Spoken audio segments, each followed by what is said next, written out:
I first started selling commissions when I was really young. Like, it was that kind of cute version of a kid running a lemonade stand, but for art. However, there is a problem. I, at this point, am a child. More work than I would like to admit just got ghosted. 100 points, the on-site currency for a sketch. That's about $1. That is insane. Why? Why did I do this? Yeah, those are just some of the mistakes I've made learning to sell art commissions throughout my life. A lot of people have this perception online that the ones who are selling stuff or making videos have themselves and their businesses entirely together, and always have. But, as someone who does that, here's a secret. We don't. None of us really do. We're just human beings trying our best, the same as you or I. Or at least as far as small businesses go. I am not doing CEO apologia here. No way. Anyway, if you'd like to hear my tale of being a human and trying my best, stick around. Let's have a little story time about my journey selling art commissions. By the way, hi, I'm Grim Vestige. I'm a freelance artist, in case you had not figured that out somehow. I mostly draw people's original characters and tabletop role-playing game characters for my job. And if you want to learn more about that side of things, you'll want to head to the VGEN link in the description. With that out of the way, let's get started. Okay, so I first started selling commissions when I was really young. Like, it was that kind of cute version of a kid running a lemonade stand, but for art. However, there is a problem. I, at this point, am a child who knows nothing of how to price my labor. And, like, you know, it was fun, but I'm not entirely sure I should have been doing it anyway. But it was also really cool to have supportive adults around me who understood I should be paid for my work, no matter my age. But also, what does that say about the adults around me immediately being willing to throw me into capitalism's gaping maw like a sacrificial lamb? I don't think I want to know, actually. Anyway, on the upside, I got to do the wedding table cards for a small local band I liked growing up. That was pretty cool, and everyone who went was really delighted that a kid drew all the wedding table cards. So, there's that. Anyway, look, I guess I'm not to blame that much for any mistakes I made selling commissions as a literal child, because how was I supposed to know how to price anything? Or what a terms of service even was? You know, like, look, that said, I guess if a young person around you wants to pursue art commissions, help guide them to actual resources from people who know what they're talking about, rather than fumble around in the dark or assume you know the answers just because you've sold something before. You know? Just be comfortable admitting you're not the expert.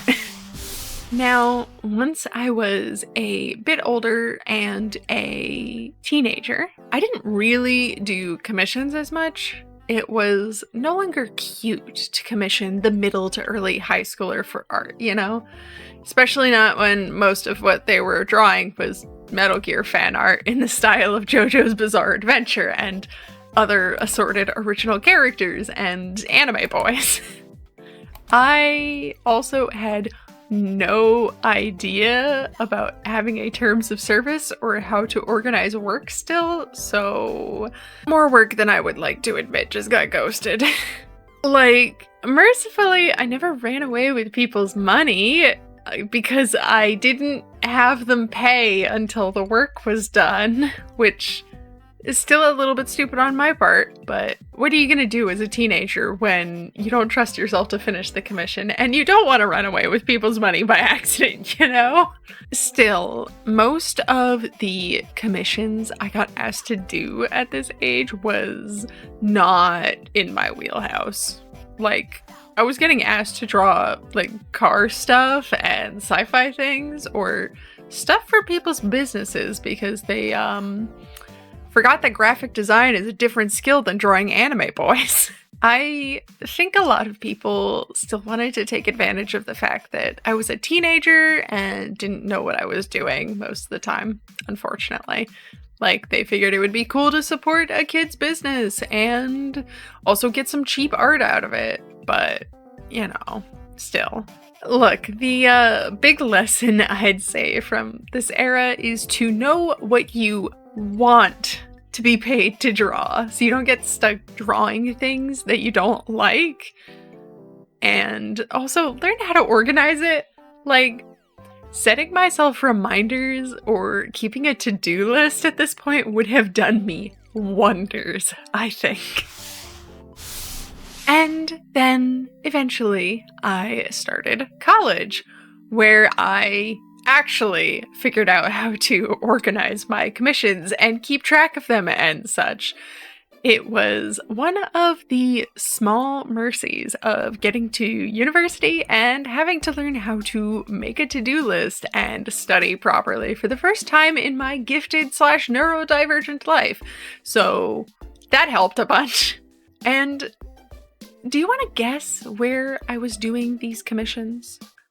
You get one guess if your age is 25 and older, and 3 guesses if you are younger than that.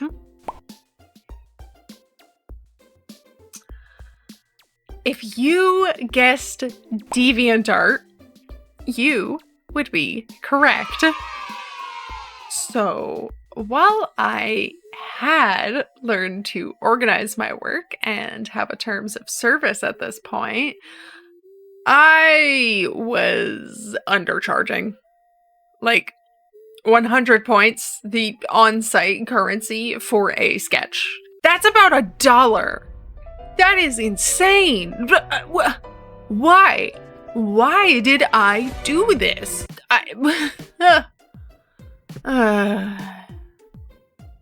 Look, well, why I would do that is because I had no idea what to charge for my work. I still thought that my skill level wasn't high enough to be allowed to charge a living wage. And then I started learning more about politics, and that quickly got thrown out the window. At least I figured it out pretty quick. Now, eventually, I started charging more and using Google Forms for commission submissions. Mostly because people kept giving me information in ways that was nigh impossible for me to parse, or bad references, or not everything I needed. So that's where a mostly idiot-proof Google form came in.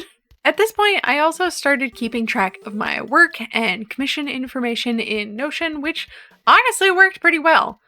I think I worked like this for the longest time because I never could get into platforms like Artistry or Ko-Fi. Either I didn't like the user interface, or didn't have enough settings, or it just, it just didn't work for me for one reason or another. So off I went learning how to build systems that worked for me entirely for myself.